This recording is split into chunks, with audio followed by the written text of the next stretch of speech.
I love you.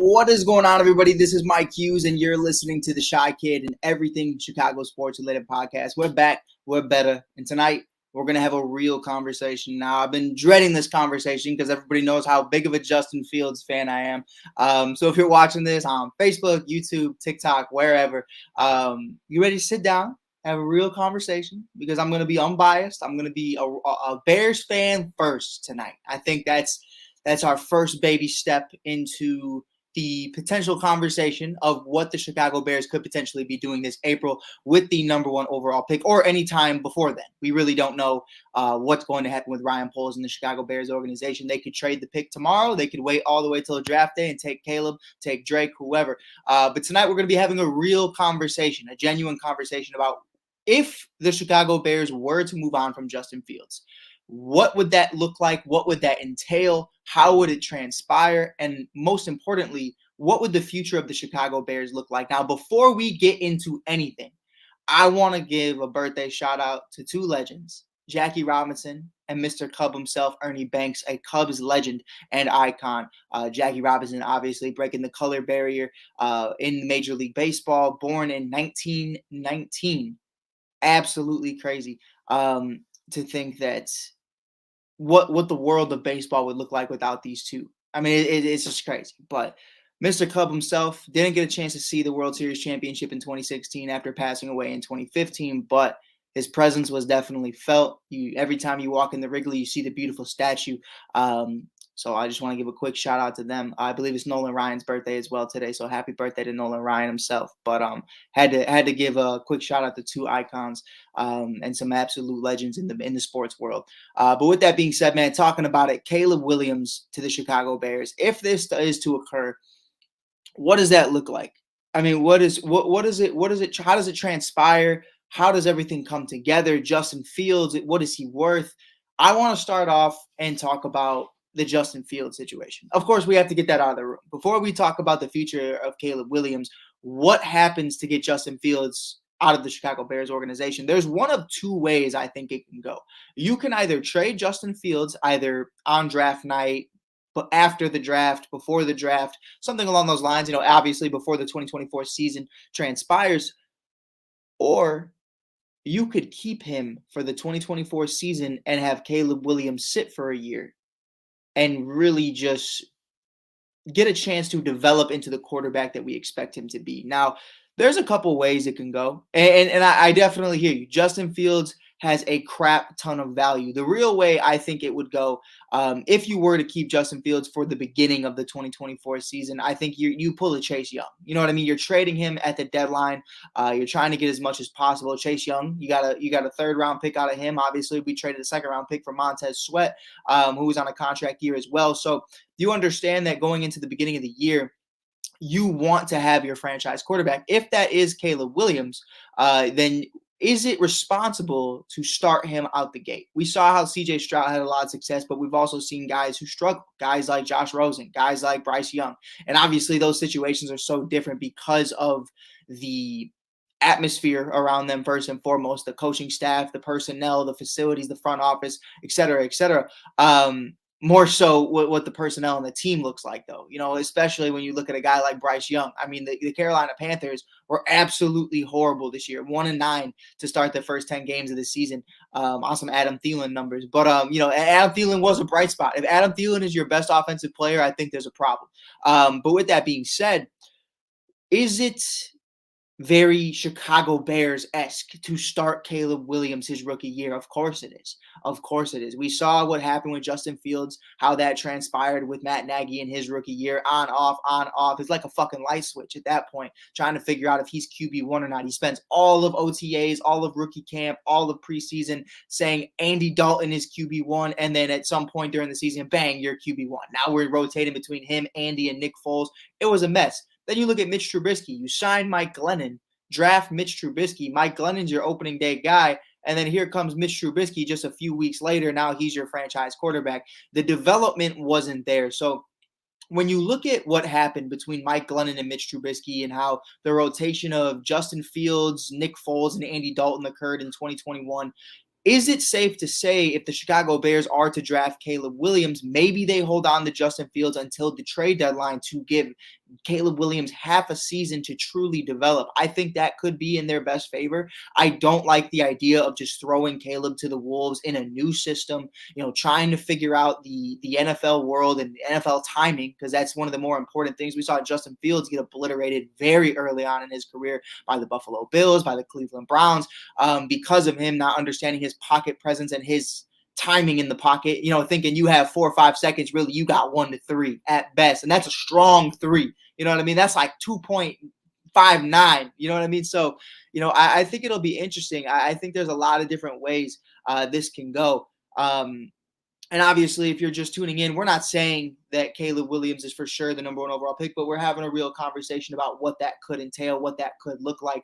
A lot of people think Justin Fields is going to get traded immediately if the Chicago Bears are going to draft Caleb Williams. But the conversation tonight is really more so why it would benefit Caleb Williams if Justin Fields were here for even half a season. If you were to trade him at the mid-range mark and you say right before the trade deadline, we're going to pull a Washington Commanders, we're going to trade him just like they traded Chase Young. We get a 3rd round pick, a 2nd round pick, maybe even a 1st round pick, depending on the quarterback situations. You never know, especially with teams like the New York Jets.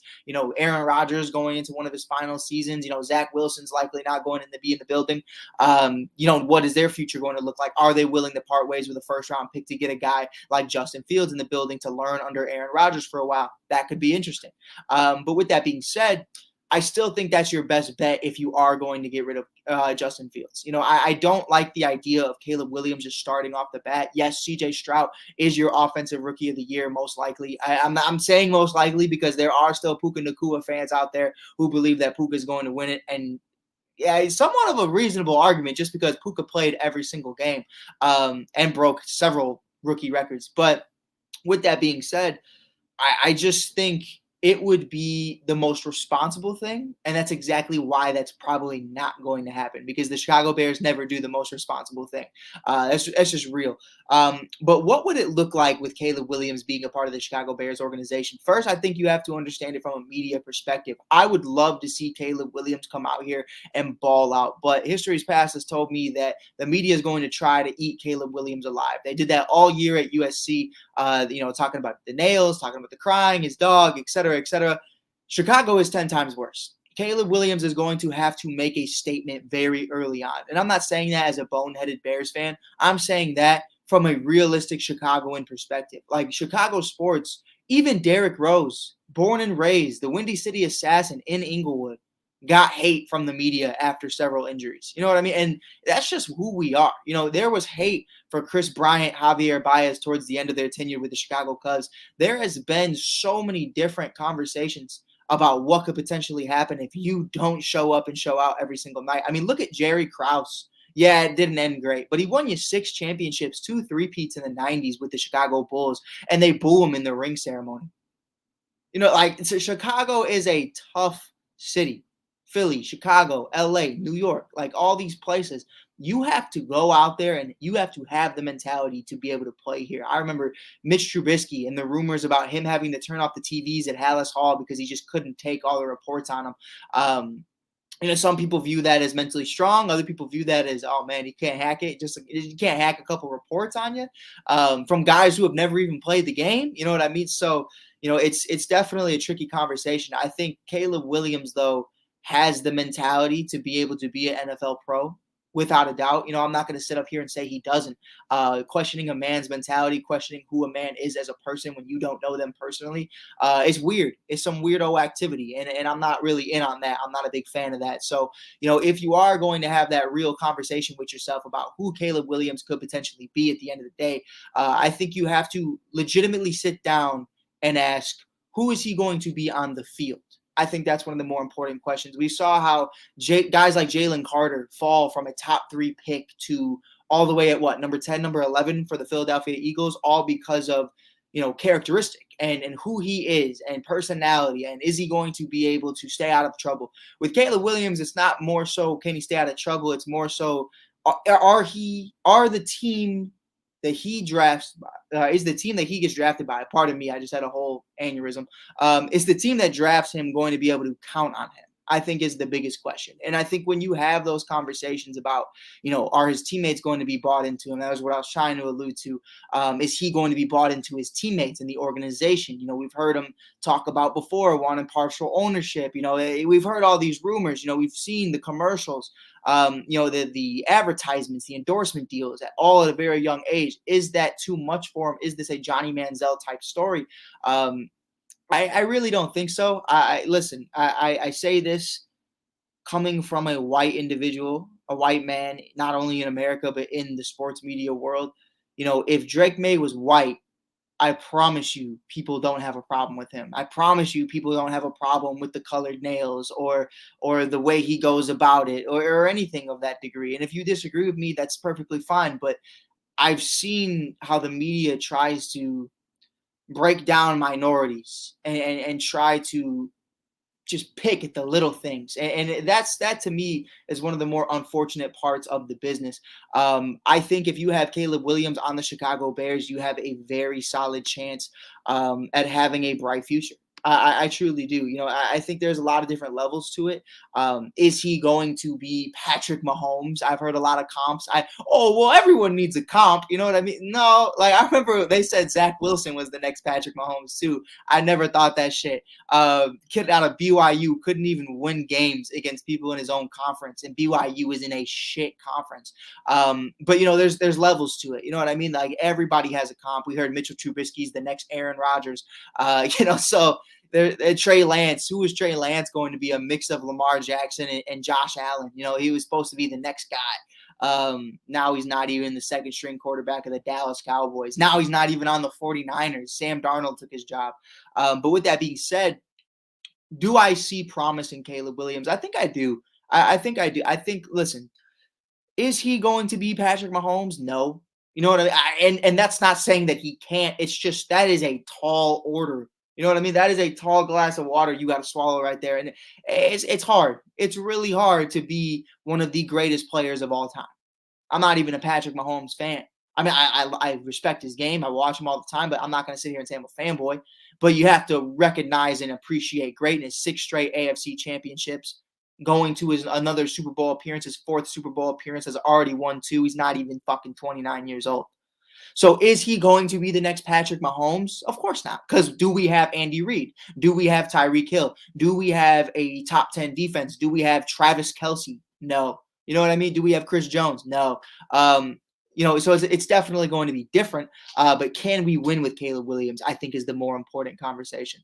I think when you look at DJ Moore, when you look at Caleb Williams, and when you look at guys like Cole Kmet, I think you see a lot of promise, especially when you look at the offensive line as well. Tevin Jenkins, Darnell Wright. We can go on and on about guys who we believe are going to be a part of this O-line. Maybe Braxton Jones makes the cut, maybe not. Nate Davis is still locked up for a couple years on his contractual deal. But I think it's going to be interesting. I think it's going to be a lot of fun. It's going to come down to, at the end of the day, though, what kind of personnel we put around him. Now, we obviously know Kerry Joseph is going to be the quarterback's coach. Shane Waldron is going to be the offensive coordinator. His relationship from his time at the LA Rams organization in the 2018 Super Bowl with the now passing game coordinator, Thomas Brown. I think they have an amazing relationship. So you're bringing in a fold offensively that I think is a tight knit group that understand who each other are, each other's strengths, how they're going to go about it, whether that's Justin Fields or Caleb Williams. I think they can have success because they understand the formula. What they were able to do with Jared Goff in the LA Rams organization back in 2018, what Shane Waldron was able to do with not only Geno Smith, but Russell Wilson in 2021. Those are very different style quarterbacks, and obviously he spent some time in the New England Patriots organization and the Washington, at that time, Redskins organization. So there's a lot of different ways to go about it. There's so many different conversations we can have. You worked with Tom Brady, you worked with Russell Wilson, you worked with Jared Goff and Geno Smith. These are high caliber quarterbacks in today's age. And obviously, Tom Brady's retired, and that's the GOAT, though. You know what I mean? Russell Wilson is still relatively respected as a player, not so much as a person anymore, as a teammate, but as a player for sure. So yeah, it comes down to it. And I see a couple people have questions in the comments. If you have a question, just tap in. It's a free conversation we're having right now. No issue about it. Got a real QB. Davis was a garbage. Oh yeah, I mean, yeah, and I hear you. This comment right here is talking about Braxton Jones, obviously Nate Davis. Here's what I will say about Nate Davis. Excuses are like assholes. Everybody has one. So I'm not going to sit up here and make excuses for anybody. But what I will say is this. I know Nate Davis had a lot of personal issues going on in the preseason stint, OTAs kind of area, or over the summer. I from what I understood, it was a family death or something very, very close and personal to his life. So for him not being fully ready come week one, I understand that. Things happen. Do I expect a big bounce back year in year two? Of course. Of course. We're not going to sit up here and make excuses for anybody. That can't last going into another season. But I do give graces when it is justified, and a family death or any family issues first. I completely understand because you never know what's going on in somebody's life. So Nate Davis, I still think court is in session on Nate Davis. I'm excited to see what he could potentially be in 2024 alongside Tevin Jenkins, Darnell Wright, Braxton Jones, and whoever we put at center. But it's going to be interesting. It's going to be interesting for sure. Braxton Jones just needs consistency. He just needs that patience. He just needs that. What's the word I'm looking for here? Okay, I'm drawing a blank, but he needs the lockdown. He needs to be locked in. He needs to be a kind of guy that understands what situations he's in. I think that's really important. That's really key, especially if you're protecting somebody like Caleb Williams. This isn't Justin Fields, and we have to remember that's not Justin Fields. As much as we'd like it to be, as much as some people would love it to be, this is not Justin Fields. If you are drafting Caleb Williams, you are not going to get 9 seconds until Justin Fields throws the ball because he's scrambling for a first down. You know what I mean? Like, that's not going to happen. You have to protect your quarterback. And Caleb Williams can make plays. I've seen Caleb Williams make plays. He had a phenomenal year this year in college. Now, there were some games where you could say against top 25 defenses, he didn't look great. And you have to look at that, because I can't just look at the positives. You have to look at the full sample size. Yes, Zach Wilson looked great statistically, you know what I mean, coming into the NFL, but he looked horrible in big games. You know what I mean? And that's really what it comes down to at the end of the day. Mitch Trubisky, oh, sure, look at the arm strength and look at what he could potentially be. Okay, but why didn't he play all the years he's had in college? You know what I mean? Why did he just come into the league? Why did he just come into the conversations? We didn't know this kid's name 2 years ago. Now he's the number 2 overall pick. So you have to be careful. You have to be careful with what you're doing. But that's what I have for you guys tonight. We don't have too much to go off of it. Really, one thing I think that you would have to address if the Chicago Bears were to draft Caleb Williams, you have a serious question mark at wide receiver 2. DJ Moore, Cole Kmet, great weapons, but you need that other guy. If you're going to potentially start a rookie from day one, week one, you need somebody else in that building, whether that's with the number 9 overall pick, you draft a wide receiver in a very deep wide receiver class, or maybe you go after a guy like T. Higgins in free agency. T. Higgins, yards after catch, what he's able to do for the Cincinnati Bengals organization is so underrated. And I think T. Higgins would be great to pair up with a guy like DJ Moore, and we have the money to do it. So instead of getting another rookie to watch develop with Caleb Williams, give him a solidified wide receiver 2, who we know can be a bona fide wide receiver 1 if need be. I think that could be DJ Moore and T. Higgins alongside Cole Kmet and Caleb Williams, or even Justin Fields. I think that would be great. But with that being said, I appreciate you guys for tuning in. I appreciate you guys for being here tonight. We're just talking a little Caleb Williams. Just wanted to get this one out there so people don't think I'm just a Justin Fields fan, because at the end of the day, here's what you have to think at the end of the day. At the end of the day, I'm a Chicago Bears fan first. Whether it's Justin Fields, Caleb Williams, or Marty from down the street, I don't care. If we're winning games, that's all that should matter. If you're a Justin Fields fan, first and foremost, there's no problem with that. I have no issue if you're just a Justin Fields supporter, he's your favorite player in the NFL. That's perfectly fine. But if you're here and you're rocking with the Chicago Bears, as long as we're having success, it shouldn't matter who's QB1. As long as we have good quarterback play, fuck it, great quarterback play at this point. I can't stand for good. We need great quarterback play. And we are winning games. I'm okay with Caleb. I'm okay with Drake. I'm okay with Jaden Daniels. I'm okay with Justin Fields. I don't care who it is. You can bring in Russell Wilson. As long as we're winning games, that is all that should matter if you're a diehard Bears fan. But with that being said, I'll check you guys out later. Thank you guys for listening. If you're new here, smack that follow button because we're coming up on 16K, baby. We got over 1,000 followers since January 1st to now. I have completely appreciate every single one of you guys, man. You guys have no idea. You guys make my job so much easier by hitting that follow button, commenting, being engaging. Whether sometimes it's shots at me, I ain't gonna lie. Sometimes I be catching strays, but I appreciate it nonetheless. So with that being said, you guys have a blessed rest of your night, and we'll check you guys out tomorrow. Peace.